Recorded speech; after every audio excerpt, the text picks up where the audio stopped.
Okay, everybody, welcome back. So, in the last lecture, we looked a little bit about the origins of the First World War.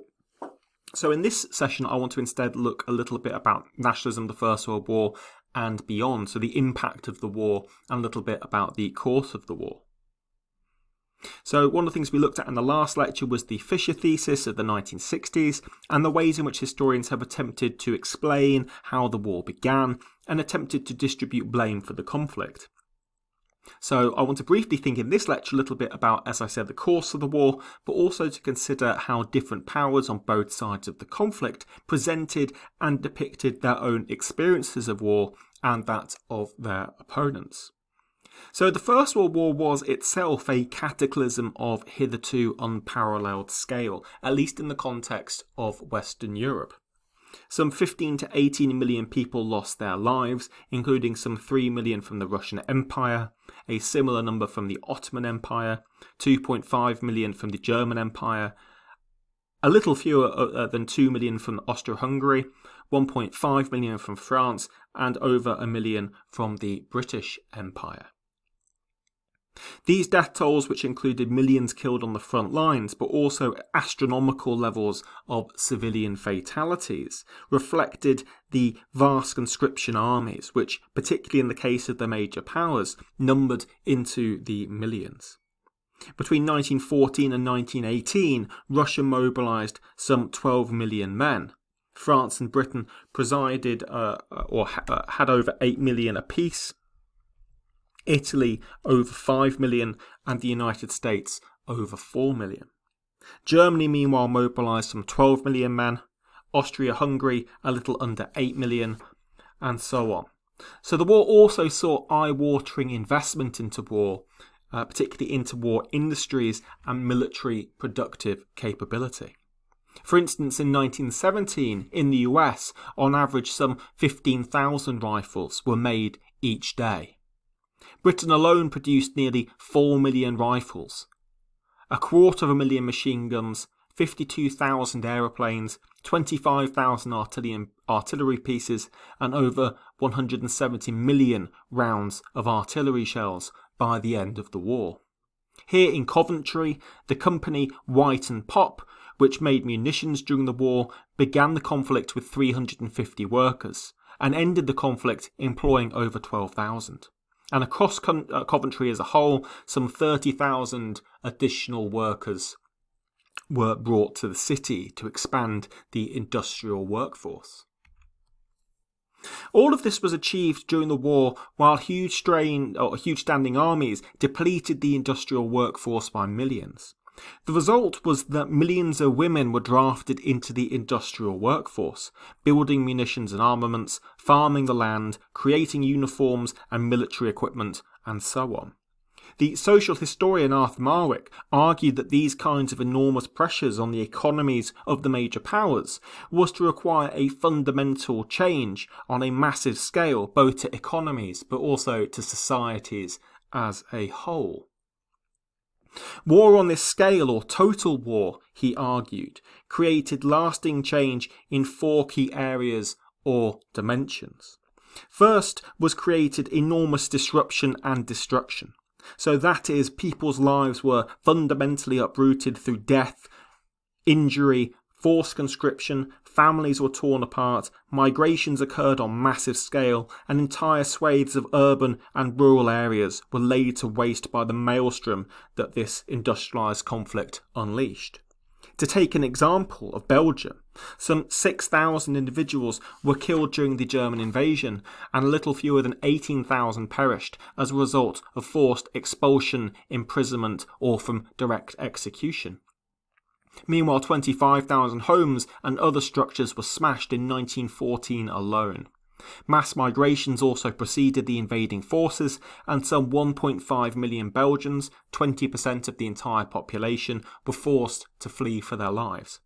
Second, an industrialised conflict on such a scale necessitated a reordering of populations and labour markets.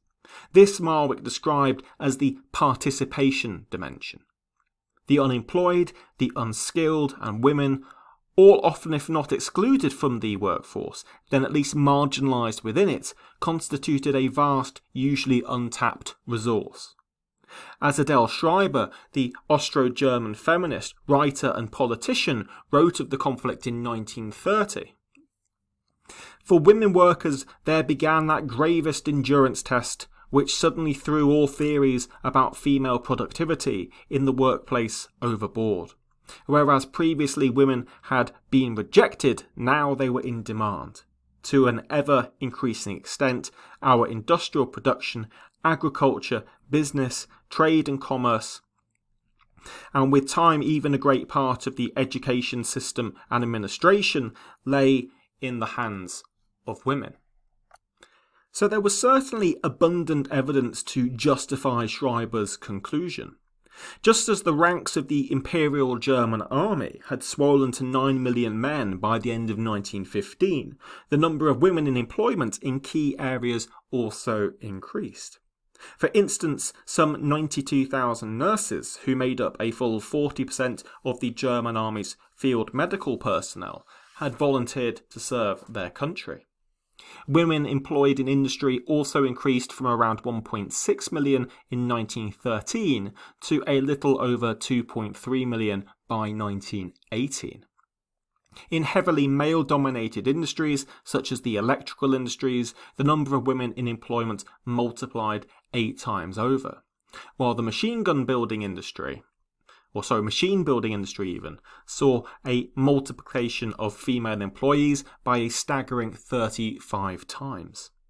Meanwhile, traditionally female industries such as the textile industry actually saw a decrease in the number of women employed, in this instance by half. Similar trends of women being increasingly engaged not only in work, but previously near exclusively male trades or in exclusively male trades and industries could be observed in numerous other powers engaged in this total war, and Britain was absolutely included in that. So the third of Marwick's dimensions was what he called the test dimension. I'll just get that slide up for you. And this he described as the test of total war. So by this he meant that the existing institutions, apparatus of state and structures of society were placed under enormous pressures during wartime. Such national assets could face one of 3 possible outcomes. They would either already be sufficiently well grounded in their foundations that they could cope with these increased stresses. Another possibility was that if they were not able to meet these demands, they were at least capable of being adapted, or perhaps even rebuilt almost from the ground up, to cope with the test which had been placed on them by the pressures of total war.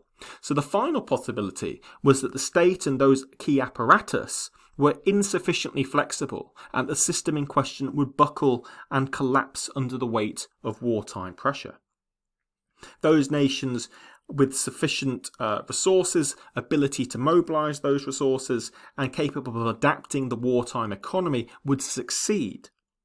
The powers which could not would ultimately be defeated. In other words, victory or defeat was determined by the ability of a national infrastructure and institutions to pass the test of war.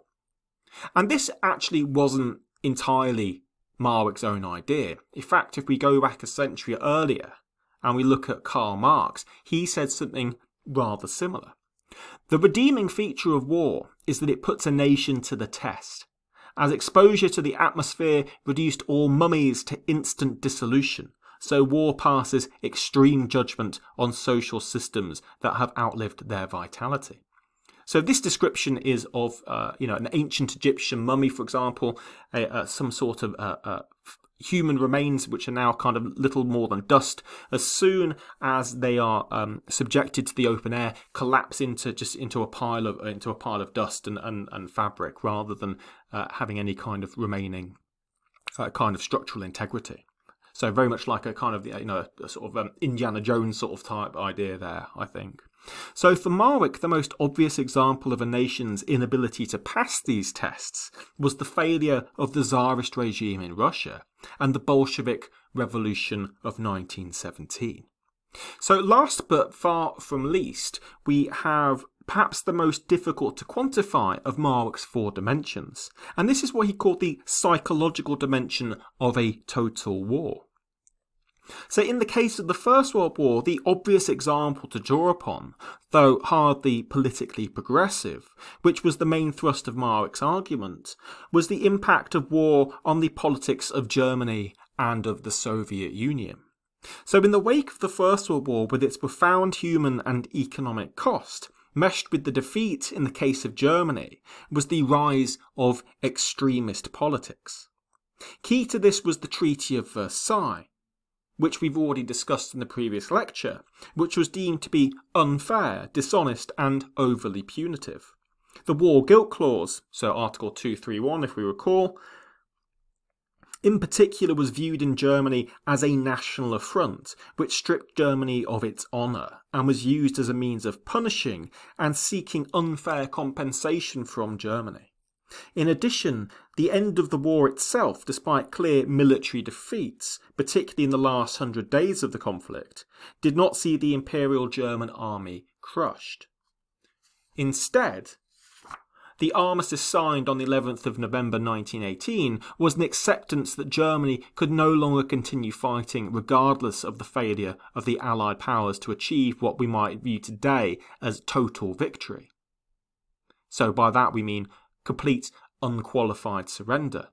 Instead, the result was a peace agreement. In Germany, particularly among the veterans of the conflict, this form of defeat, with its inherent assault on national pride, was viewed as a capitulation by the ruling elite, regardless of the ability of the Imperial German army to continue fighting. Reactionary forces, and in the increasingly febrile atmosphere of economic disaster, fed a narrative that the Imperial German army had been stabbed in the back, a mythology which persisted for years and directly fed into the mythos of Adolf Hitler's Nazi ideology. The sense of aggrieved nationalism, complete with a desire to fundamentally tear up the Treaty of Versailles, became a touchstone of Nazi rhetoric, which grew increasingly powerful and gained considerable sympathy during the difficult days of economic suffering in the wake of the 1929 Wall Street crash, the Great Depression. Long before the rise of the Nazis, however, was the appearance of militant parties and groups, often former soldiers, who had increasingly reactionary political views. Anton Drexler, for instance, formed a branch of the Free Workers' Committee for a Good Peace in 1918. During the First World War, he had been a member of the far-right Fatherland Party, which was officially dissolved in December 1918. However, Drexler founded his own group, his own local chapter of the Free Workers' Committee, earlier in February 1918. Drexler was himself a far-right extremist with particularly virulent anti-Semitic views. And by 1919, he, with Gottfried Feder and Dietrich Eckart, founded the German Workers' Party, DAP, very much modelled on Drexler's own rarefied anti-capitalist views, far-right politics, and violent anti-Semitism. The DAP soon attracted some small smatterings of support, including that of Adolf Hitler.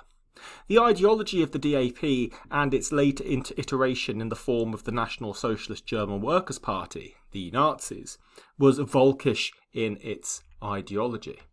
So what do we mean by the term Völkisch? So that is, it espoused politics of warped, romanticised nationalism, which upheld a pseudo-historical interpretation of a lost German folk past. So originating in the 19th century, Völkisch politics contained the ideas of racial purity and a defence against those forces of modernity which would undermine the purity of the Volk.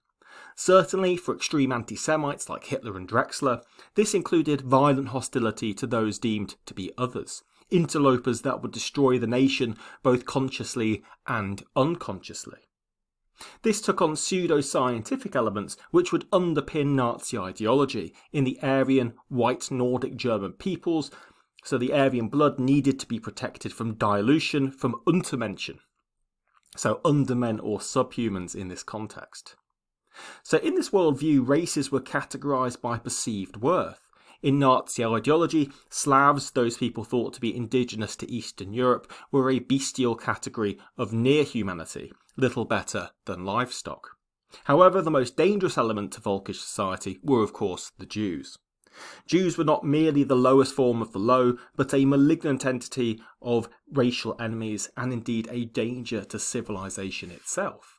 It was the Jews who, allegedly according to this worldview, controlled world finance and plunged the economy into ruins for their own gain in 1919 and again in 1929. It was the Jews who had caused the German defeat in the Great War, it was the Jews who had stabbed Germany in the back, and it was the Jews who were the architects of communism, which to the fledgling Nazis was the greatest existential threat to German society.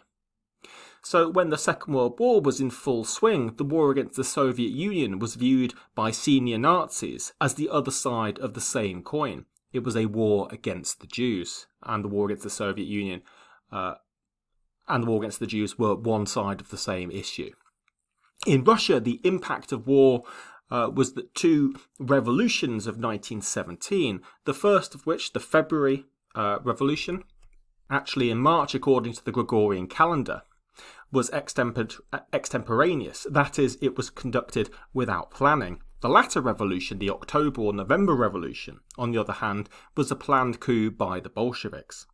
So the role of war was plainly evident in the build-up to these events. Throughout 1915 and 1916, the war had been going badly for Imperial Russia. The result was a war weariness, which had been brought about by defeats on the battlefield and starvation. So this manifested itself in the form of strikes in the all-important war factories, but also the shattering of morale in the army. This in turn led to desertions and mutinies.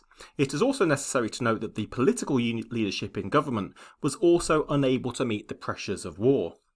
The principal scandal was the rise of Rasputin, a divisive religious figure and spiritual healer who had ingratiated himself into the court of the Tsarina. She believed that he had healing powers to stop the bleeds in her son, the Tsarevich, who suffered from haemophilia. His increasingly powerful position within the court soon led to conspiracy theories regarding the potential malevolence of that influence, and rumours regarding his sex life, which according to accounts from the secret police were ample to say the least. This was far from the only scandal to rock the Tsar and his family. Rumours also circulated that the Tsarina, a German by birth, was in league with Russia's enemies. Yet the real pressure of war was social and economic. The demands of the conflict meant that by the end of 1916, some 14 million men or more had been called up. This primarily affected the peasantry. So by 1917, between 1 in 3 and 2 in 3 households had lost their male workforce. Meanwhile, the demands of the war also meant that draft animals were unavailable to help till the fields and the factories producing agricultural machinery, which had instead been converted for war production. Moreover, those machines which did continue to remain were the last to receive fuel. So this has a large number of different problems. Okay, so here we have pictures of the Tsar, his family, and of course Rasputin as well. So the industrial centres fared little better. Workers continued to go on strike as a means of increasing their wages. Yet any advances made were typically offset by the spiralling cost of living. In Petrograd, in October 1916, the security police recorded that workers' wages had typically risen by 50%, and in a very few key industries as much by 100 or 200%. Yet the cost of items had increased by between 100 and 500%. Thus, for example, rents had increased by around 400%, tea and tea rooms by 500%, a pair of boots by 500%, and so on and so on. So the daily cost of workers' food baskets increased from around 24.23 kopecks in 1913 to 87.51 by January 1917. So all of this basically means that while their wages might have increased in wartime, the cost of living had spiralled well out of control, far beyond those modest gains in terms of pay. So on the front lines, the losses faced by the Russian troops were staggering. By the end of October 1916, the army had lost between 1.6 and 1.8 million men. Some 2 million were prisoners of war, and a further million were missing in action. In short, more than 4.5 million were dead, captured or missing, and many millions more had been wounded. Morale was at rock bottom, and letters both to and from the home front registered concern, dismay, and increasingly pacifistic sentiments. One of the key problems was a growing gulf between the troops and the officer class. Traditionally, it had been the role of the non-commissioned officers to form that duty in bridging these different groups. Yet the mass casualties of war ensured a high turnover of non-commissioned officers as they were killed, captured, or wounded. The result was that newly promoted men tended to be drawn from the peasantry. They were in their early to mid-20s and had rarely held more than a few years of education, 4 at the upper end of that spectrum. Consider that at this point you're in your 14th year of education, you personally. The result of this was that the sympathies and loyalties of these NCOs were to their men, they weren't to the officer class. For example, Sergeant Sergei Karipchilyakov recalled telling his men as follows: "It would be better to die with honour than to obey any further orders to shoot crowds. Our fathers, mothers, sisters, brothers and brides are begging for bread." I said. "Are we going to kill them? Did you see the blood on the streets today? I say we shouldn't take up positions tomorrow. I myself refuse to go. And, as one of the soldiers cried out, we shall stay with you." So all of these problems flared into bouts of violence, as alluded to by Kirpichkov. In March 1917, the Tsar, who rather foolishly had taken personal command of the army in 1915, ordered troops to suppress disorder in Petrograd. The Duma, which was a legislative and advisory body, advised the Tsar that some person enjoying the confidence of the country be entrusted immediately with the formation of a new government. The Tsar, however, refused this and ordered the disbanding of the Duma. The Duma, however, did not obey and soon established itself as a provisional committee and on the 14th of March nominated a new provisional government, the day after the Tsar was forced to abdicate. So the war also soon came to an end, and the Russian forces were forced to accept the humiliating Treaty of Brest-Litovsk. So this is in 1917, which, among other things, stripped Russia of vast tracts of land. The treaty was devastating for any hopes of political and social unity and accelerated the process of civil war. So the civil war itself accentuated the economic problems which had led to the unrest in the first place, resulting in still further unrest. Matters were not helped by interventions by foreign powers, initially by Austria-Hungary, Germany and Austria. When the Central Powers were themselves defeated in November 1918, such were the fears of Bolshevism in the West, the Allies allowed their defeated enemies to main troops in their erstwhile Allies' lands. So the growing threat of German fascism also materialised in Russia's internal affairs during this time. So in 1919, the largest of the Freikorps units, the Baltic Landswehr, and the Iron Division marched into the Baltic in order to defend the fatherland from Russian Bolshevism, but also for Lebensraum, or living space. So their minor invasion was soon cut short by the British and French navies, who cut their supply lines, and the Latvian and Estonian armies. It would not be long, however, before the Western Allies also started sending troops to Russia, fearful of a Turkish push into the oil-rich regions around Baku, left defenceless as the Russian army evaporated. So the civil war itself emerged between the White Russians and the Red Army led by Lenin. The Whites were an extremely broad church, including monarchists, capitalists, anti-communists, socialists, Democrats, anti-democrats, and so on and so on. Meanwhile, as we've seen, multiple other external powers, no less than 8 of them, all intervened on behalf of the Whites against the Russian army. Moreover, there were various other green armies which also formed, fighting both major sides. So this bitter civil war lasted until 1923, and in some areas in Central Asia, opposition was not crushed until 1934. The war itself cost anything between 7 and 12 million casualties, the vast majority of them being civilians. The conflict also paved the way for the rise of Joseph Stalin, who emerged as the leader of the newly formed Soviet Union following the death of Vladimir Lenin in 1924. Where Arthur Marwick envisioned the legacy of total war to generate progressive social change, in this instance the result was anything but. It was instead reactionary social change. In Britain, however, Marwick argued, many of the great social institutions were to change for the positive. The increased participation of women in those low-skilled areas was, he argued, a mechanism which made the workplace more inclusive. Rising wartime wages also resulted in greater parity between the classes. The shared burden of loss and danger had, he believed, a similarly unifying social impact. Meanwhile, the great apparatus of state, placed under considerable pressure in wartime, failed to shatter, unlike in Russia, but instead were either resilient or successfully capable of evolving to meet the wartime needs, and were changed forever as a result. So, for example, again, this is according to Arthur Marwick, we can't necessarily read too much into this, women were granted the vote in 1918.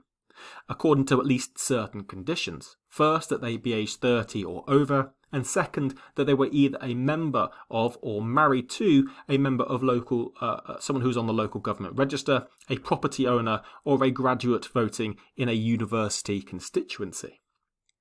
The result of this legislation, presented by the state as a reward for wartime service, was the enfranchisement of a further 5 million men and 8 million women. Of course, the obvious argument against this line of thought is that it was not until 1928 that parity between men and women was achieved in terms of the electorate. So that's in 1928 when all women, including those between 21 over the age of 21 and without a property qualification, are given the vote.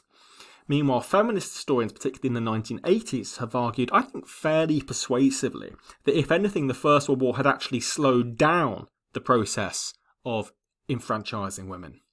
So the campaigns for equality had been raging since the mid-19th century and had been gaining momentum under the Liberal governments of the Edwardian era, but were in effect suspended for the duration of war.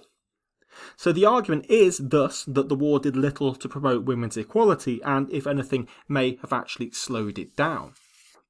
So, in summary, the impact of the Great War can be viewed in a whole range of different ways. So, on the one hand, it unsettled the entire balance of European power. It dissolved old powers, such as, for example, Austria-Hungary simply ceased to exist, and fomented unrest, which would capsize others and place some in precarious positions of political and social unrest.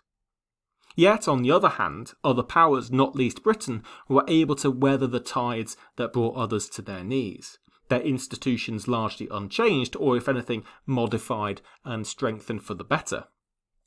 Suffice to say, had it not been for the turmoil created by the conflict, it seems unlikely that the powers which eventually succumbed to fascism and other far-right politics during the economic cataclysm of the Great Depression, had it not been for the fundamental weakening of social political orders in the earlier years. Okay, so I hope this has been interesting, and I hope it has shown how nationalism then changed from kind of what we've been talking about in the 19th century through the process of war, became the rather uglier manifestation of nationalism that emerged during the 1920s and the 1930s. Okay, so thank you very much.